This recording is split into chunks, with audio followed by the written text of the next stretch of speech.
Hello everyone, and welcome to Banished. So this is a city building game. It just recently came out. I find that it's a lot of fun. It can be a little slowish, but let's just go ahead and get right into it. So just real quick, this is the setup for it. You can name it anything you want. If you have the game, you can put in this map seed, and whatever map it's about to generate, you'll get the same one. You can go to the difference between valleys and mountains. We're going to stick with valleys. Medium terrain size, fair climate, disaster zone, and starting conditions medium. You can go back and forth between hard and easy, and it really just changes your starting conditions. We're going to go ahead and stick with medium for now, but let's get into it. Okay, so here we are. Let's go ahead and survey our surrounding. Let's pause this real quick and take a look. We got a lake right here. A river that goes through the map. Okay, that'll be our trade. Not a bad start. Ooh, no, this is actually a pretty good location. I like this map.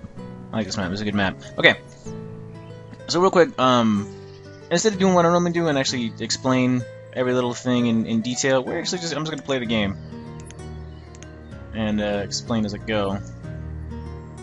So first thing we need to do is, so these are our people. These are our little villagers, and we have been exiled from our original home, and we've decided to settle here. So on the medium difficulty, it starts off with a storage barn already built and a stockpile full of goods. We also should have a few other supplies that aren't evident right now. But so the object of the game is really just to build a successful village, a successful town, and have your people survive. And that's really it. That's the whole point of the game. You just, build to survive. You have to survive the weather. There's no enemies or anything like that. It's not really that kind of game. But I mean, we have to make sure that our people have shelter. As you can see, they all have these little home signs above them, so these guys are all homeless right now. I think there's 5 families total, so we're going to need 5 homes. I've only laid down the plans for 4. Let's go ahead and lay down the 5th one. But yeah, like as the game progresses, these guys go about their jobs that I assign them.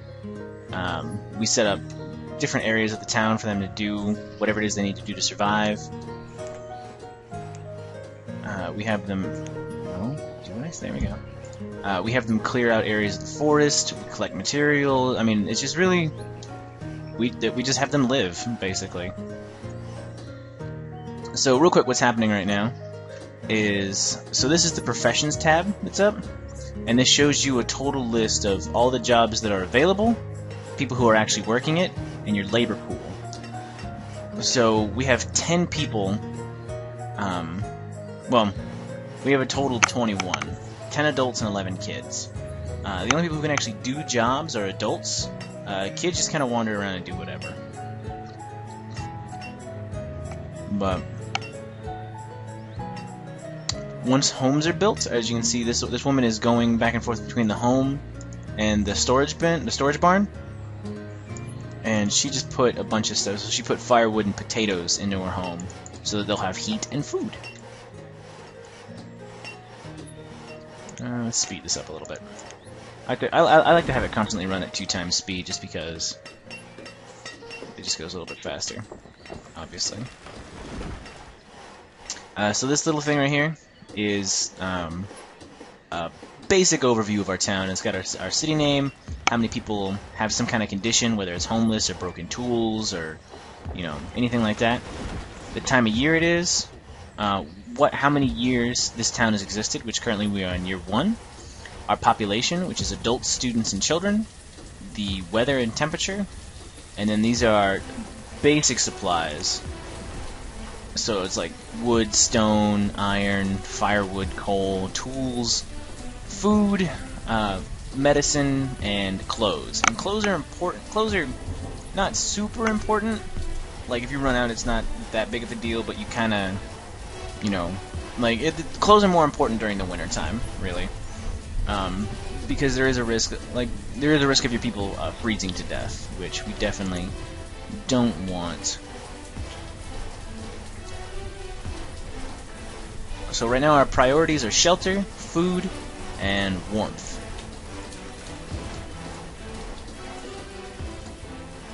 Okay. Let's get a nice little basic setup going here. How do I want this to look? So our choices of food. All these little tabs down here will take us to different things. So this is the reports tab. It brings up different windows like this. So we have an overview map, a log of stuff that's happened. This is the generals tab. This one's the professions tab. They just do different things. This is homes and housing. This one's really simple. It's just wooden house, stone house, boarding house. Wooden houses are what we're going to be building the most of because they're the cheapest. There's different types of roads, so dirt roads, stone roads, wooden bridges, tunnels, storage, markets, and trade, just on and on. But we're going to go ahead and go to the food production. So there's a couple of different ways that we can provide food for our people. We can build crop fields, orchards, pastures, fishing docks, hunting cabins, and gatherers' huts. Now the hunting cabins and the gatherers' huts are the easiest way to collect food in any of the modes. So like the gathering huts, we actually stick those out in the forest, and we assign people to be gatherers, and they'll just go out and they'll collect all kinds of, like any kinds of fruit, or it's mostly like, you know, berries and roots and stuff like that, and they'll bring them back, and it's earlier on one of the easiest ways to get food. The hunting cabin is our people will go out and they'll hunt these deer, and it's the easiest way to get leather early in the game, which is what we use to make clothes. And then crop fields, orchards, pastures, and fishing docks, those are all pretty self-explanatory if you have any clue what those are at all. On medium, I believe we have access to 2 different seed types for crops and 1 orchard type. But we're not going to build those just yet because our manpower is not exactly as high as I want it to be. With 10 people, there's too much to do right now without worrying about that. So we're going to go ahead and set up a gatherer's hut kind of out here, I think. Yeah, right here's a pretty good spot. We'll stick that right here. Oh,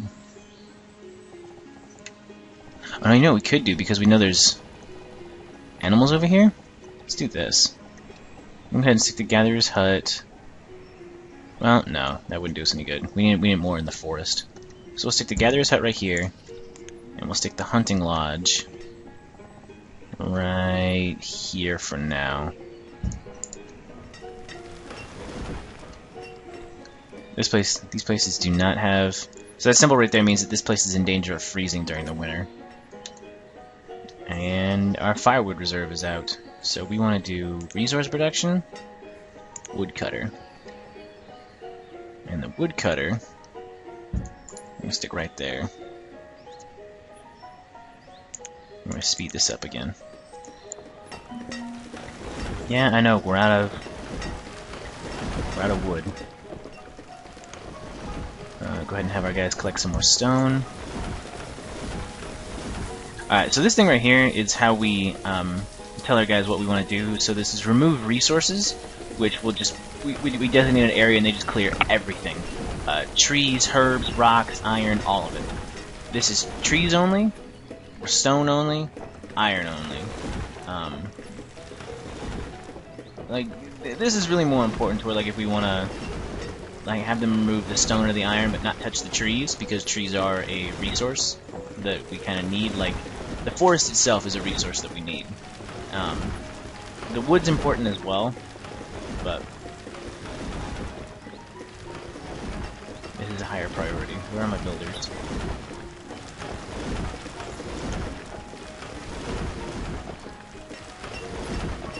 Doing other things.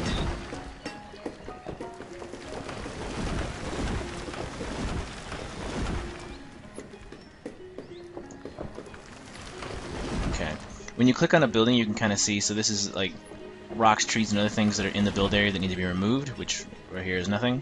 The number of logs and stone that it needs, and then the labor that it needs for it to actually be put together. So as you can see, for this one, all the material is here. We just need some builders to come over here and actually slap this thing together.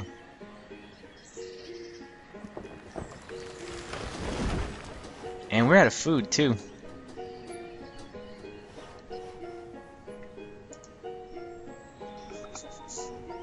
Yeah.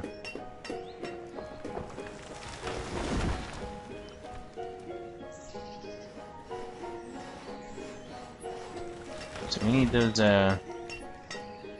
places up and running there, guys. This one's got a lot of crap just in it.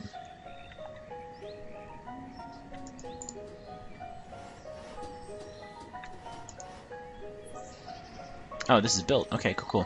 So I'm going to go ahead and assign a townsperson here. It's going to create a woodcutter. What the woodcutter will do is they'll go to the nearest stockpile, collect logs, and turn it into firewood. That's all they're going to do. And then there's like a limit to where like we can set where is it? Resource limits. So this is right now the starting resource limit for our city, our town, whatever. Our people will only collect 200 logs unless I tell them to collect more. But automatically the citizens will only, chop down and get 200 logs, or only 200 stone, or iron, or fuel, or coal, or any of these things.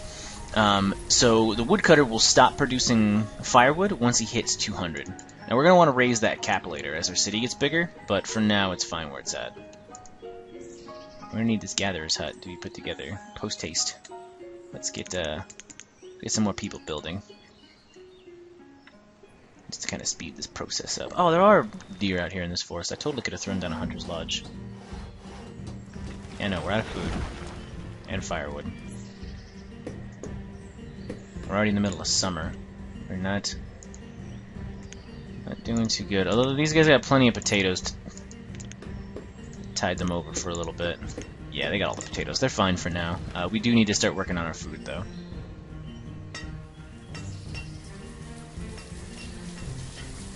There we go. That's good to go.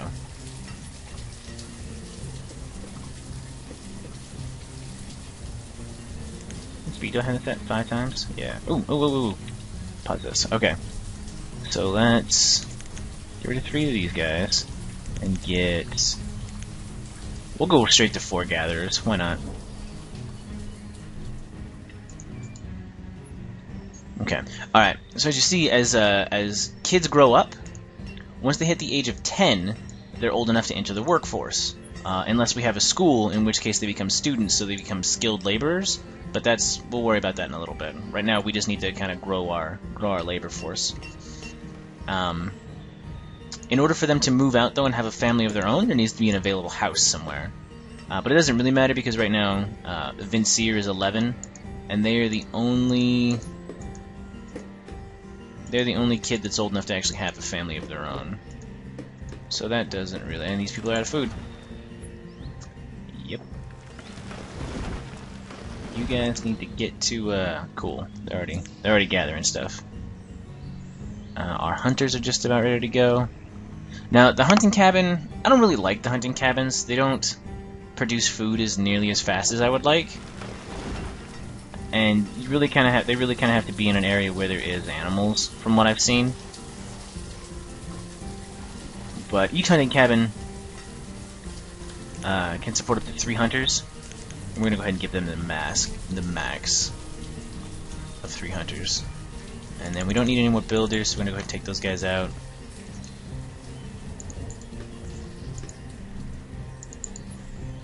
And then, yeah. At this point, the only thing left to do is to wait for our guys to just collect everything and do what they gotta do. We're actually gonna go ahead and collect some iron. Send our laborers out to get that and just really kind of clear the area. Fishing dock might have been a better starting choice, but whatever. We're going with the hunter's camp and the gatherer's hut because really, like, mostly. So all right. So this little thing right here is, like, as you can see, it says average health of citizens. In order to keep the health of your citizens up, they need to have a varied diet. And if you only have them eat one food source, they're going to slowly get sicker and sicker. Now, there's ways to stop, like, the early in the game, the easiest way to prevent that from going on, where is it? Is it resource? Yeah, is we need a herbalist. And herbalists can only be built. Well, I mean, they can be built anywhere, just like anything, but they can really only find resources in forests, and preferably older trees. So we actually would. It actually probably wouldn't hurt to throw down a herbalist out here with the gatherer's hut, so he can go around and find herbs as well. But what that'll do is he'll collect herbs and prepare them for the townspeople, and then they eat them as to supplement their diet and to keep them healthy. And it's really just kind of like a cheap and easy way. So really, instead of doing the gatherer's hut and the hunting lodge, hunting cabin, whatever, we could have done a fisherman's dock and a herbalist, and that would help keep people's diet varied. But I mean, there's all different ways you can play this game, which I think is nice. Oh, our stone capacity's full. That's cute. Let's do this. Let's get another builder, and we're just gonna start throwing down some road work.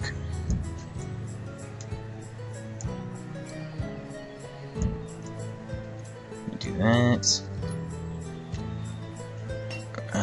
I like my cities to have a certain order and a grid to them. If you watched my very first video series, the Dwarf Fortress one, I like everything to have a very laid out in grid formation.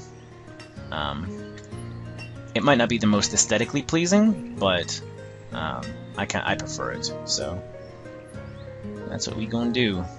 Oh, we're also gonna need a blacksmith soon. Okay, so 1, 2, 3, 4. 2, 3, 4, 5, 6, 7, 8. This will be one of our housing blocks. 2, 3, 4. Okay, this will be some of our first housing blocks. Let's go ahead. Production, blacksmith. Set this guy up right here. Speed time up to get him producing. Okay, so you can see this little arrow right here. This means that this guy has reached the upper limit of what we've set for firewood, and as you can see, we're up to 200 firewood. We're actually a little bit higher than that. But he will no longer produce firewood until we either raise that limit or this supply goes down. But let's check to see. We still only have one kid who's old enough. You know what, let's actually go ahead and get this kid a house. That way he can move out, and once he's old enough. One way you can kind of tell is, so like, families will live in houses. If you take this number and divide it by 2, like whatever this number is divided by 2, you should have that many houses to support all of your adults, and then the children grow up. Really, as long as there's no houses for them to move into, they will continue to live with their parents. But like I said, they won't produce their own children while they live with their parents, I don't think. So like Vincier here won't get married and have kids of his own as long as he's living with his parents, which is not what we want, because Dandry here is about to... Oh wait, no, that's a dude. Are there any girls who are about to become of age? Does not look like it. No. Loisili.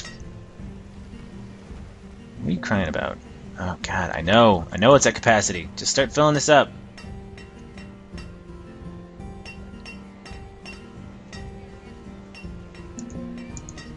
Also, oh, we do! Hooray, we have venison. Oh, also, as you may have noticed, we are in wintertime right now. It is very cold out. Thankfully, these places have firewood that they are burning.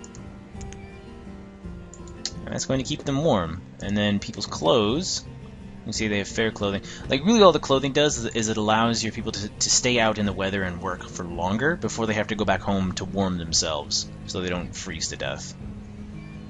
But yeah.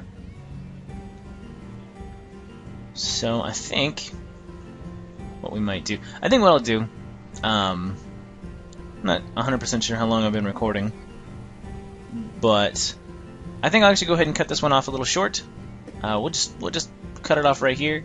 I'm gonna build the city a little bit, just kind of get our population up so I can show off some more things. I'll go ahead and do that off camera. There really shouldn't be anything too exciting going on in this first year. Let's speed this up while I'm talking. So yeah, I mean, this is Banished. It's like I said, I have another save file where I'm going pretty far along. I've got a city up to about a population of 50. Hopefully this series will go along to where we'll actually get to a thriving, a large. I mean, you can actually get pretty large towns, but we'll see what happens. So, thank you very much for watching, and join us next time on Banished. And as always, remember, don't panic, get manic.